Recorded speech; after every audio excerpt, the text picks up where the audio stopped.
Guys, in this video I will show you how to fix TikTok video resolution not supported at this time. Yeah, this could be a quite problem for you, and the TikTok video resolution is not supported at this time. It is a main case of the issue when you film a video outside of TikTok and then try to upload it to TikTok.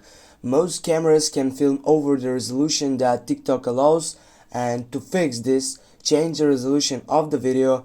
And for example, if you have an Android or Apple device cannot change the video resolution, then I recommend you to download the InShot from your Play Store.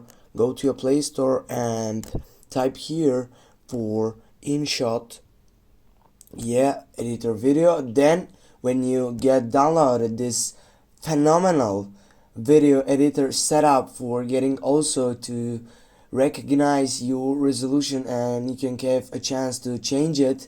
Here you can get up, and when you change it, go open it and then go to the video.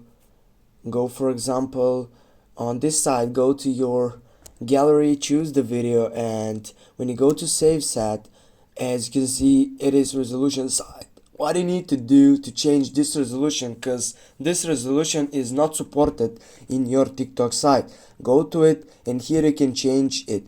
As you see here, you have also 4K, but the 4K is also not available on TikTok. Go for 75. Go on this side, go on the second selection, and this will be available on your site on TikTok. Now if I go on TikTok, and as you can see, if I go in the creation section and uploading, here as you can see, I don't have the problem with resolution. That means that my phone is getting up to this phenomenal resolution which is related to TikTok. But if you have on your upper side where it says this video resolution not supported at this time, you need to go download the InShot application, go change the recognition of that setting for the video, and then go upload it to your TikTok. Thanks guys for watching. Don't forget to hit that like and share the video. See you soon guys.